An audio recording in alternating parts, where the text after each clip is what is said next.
안녕하세요. 플레이야입니다. 악마라는 말을 들을 때 우리는 어떤 형상을 떠올릴까요? 검은 날개, 날카로운 뿔, 심장을 꿰뚫는 듯한 서늘한 눈빛, 그리고 압도적인 공포. 외부 어딘가에 존재하며 인간에게 달라붙거나 공격하고 사람의 의식을 조종하며 신과 대립하는 존재. 수천 년간 종교와 신화, 그리고 대중문화는 이 이미지를 끊임없이 반복해 왔습니다. 그래서 우리는 악마가 실제로 외부 세계 어딘가에 존재하며 인간을 노리고 있다고 믿게 되었습니다. 하지만 이제 그 오래된 이미지의 실체를 들여다볼 시간입니다. 악마는 존재하지 않습니다. 물론 우주에는 다양한 진동대의 존재들이 있고 인간의 관점에서 두렵게 느껴질 수 있는 낮은 진동의 존재들도 있습니다.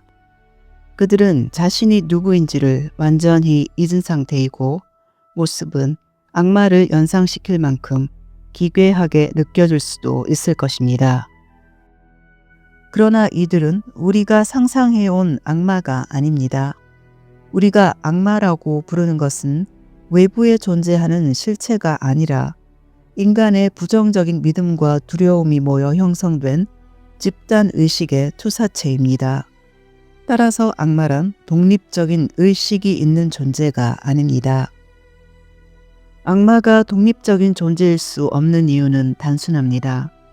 신과 대립한다는 것은 신이 아닌 또 다른 근원이 있어야 한다는 뜻인데 그것은 불가능합니다. 이 세상에서 신 이외의 또 다른 실체는 존재하지 않기 때문입니다.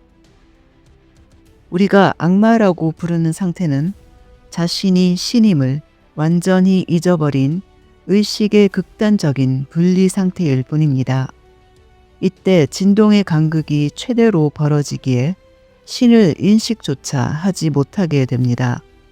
자신의 진동보다 높은 것은 경험할 수 없기 때문입니다. 악마에게서 나타난다고 여겨지는 모든 특징들은 바로 이 완전한 망각에서만 발생합니다. 이러한 상태에서 신이 누구인지 알아보면서 동시에 자신이 신이라는 사실을 완전히 잊은 존재, 그런 모순된 의식 상태는 존재할 수 없습니다. 그러므로 악마는 신과 대립하는 실체가 아니라 신을 아주 어렴풋이 기억하는 의식이 창조한 그림자일 뿐입니다. 악마는 인간의 집단 의식이 만들어낸 허상이자 우리가 창조한 하나의 상징입니다. 그럼 어떻게 악마가 만들어지고 체험으로 만나게 되는지 그 메커니즘을 살펴보겠습니다. 사람들의 공포와 자기부정, 분노와 억압은 집단 의식 속에 축적됩니다. 이 에너지가 모여 하나의 장을 이루게 될 때 그와 공명하는 누군가의 의식이 그 에너지를 자신의 믿음 체계 안에서 형상화하게 됩니다. 즉, 자신의 두려움이 투사된 대상을 만들어내는 것이며 그 원형을 제공하는 것이 바로 부정적 집단의식입니다. 그 결과 우리는 악마를 나와 상관없는 외부의 존재처럼 체험하게 됩니다. 그러므로 악마는 존재가 아니라 상태입니다. 바로 이 지점에서 우리 인간이 오히려 악마와 같은 상태를 드러내기도 합니다. 진정한 자신과의 단절 속에서 극단적인 분리의식에 놓일 때 인간은 집단의식의 그림자, 악마를 그대로 구현하는 듯 보입니다. 그러나 우리가 별도의 존재로 믿고 있는 악마는 인류가 오랫동안 쌓아온 분리와 두려움이 의식의 차원에서 응집된 결과입니다.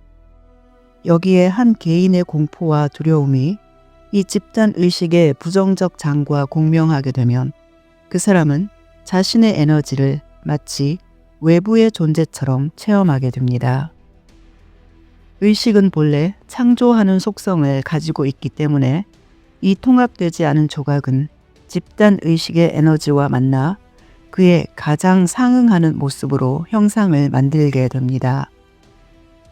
그래서 사람들은 악마를 봤다고 말하고 공격을 받았다고 느끼며 빙의라는 표현을 사용합니다.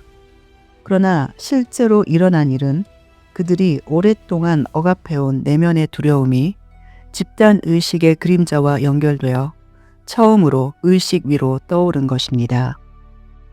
예수나 부처가 본 악마의 경우도 예외가 아닙니다.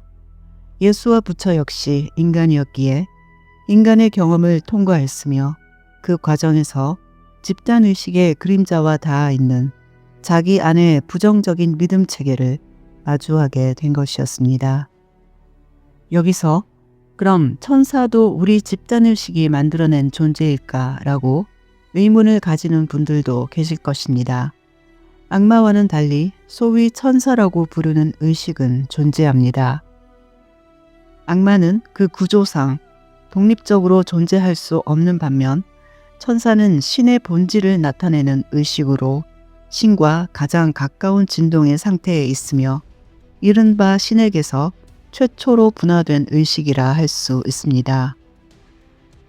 타락한 천사는 이러한 천사를 가리키는 것은 아니며 물질계를 경험할 수 있을 정도로 의식이 진동을 낮추는 데서 나온 이야기입니다.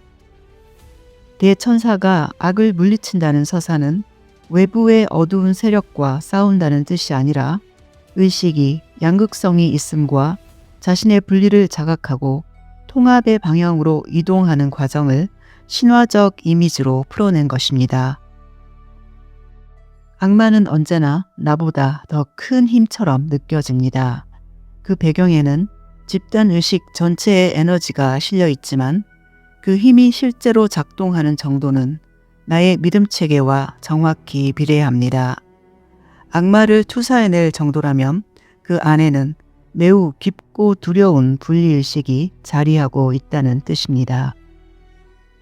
설령 누군가가 빙의된 듯 공중에 뜨거나 초자연적인 현상을 보인다 해도 그것은 외부의 존재에게 장악된 것이 아니라 자신의 믿음 체계가 그러한 경험을 만들어낼 만큼 강하게 증폭되었다는 뜻입니다. 결국 누군가가 악마를 만났다고 말한다면 그것은 그 사람 자신의 에너지로 만들어진 투사입니다. 그래서 서양에는 악마를 다스리려면 그 이름을 알아야 한다는 말이 오래전부터 전해져 내려옵니다. 그리고 그 악마는 다름 아닌 나 자신의 이름을 가지고 있습니다. 이 말의 진짜 의미는 그것이 무엇인지 정직하게 바라보라는 아주 의미심장한 뜻입니다.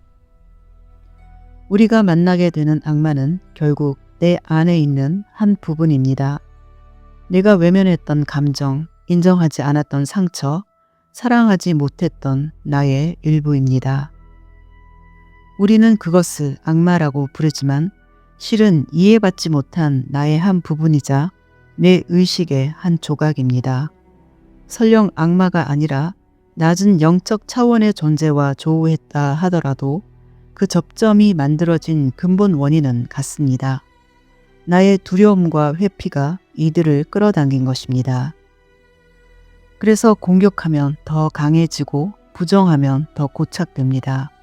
반대로 이해하고 바라보고 사랑으로 품을 때 그 형상은 유지될 수 없습니다.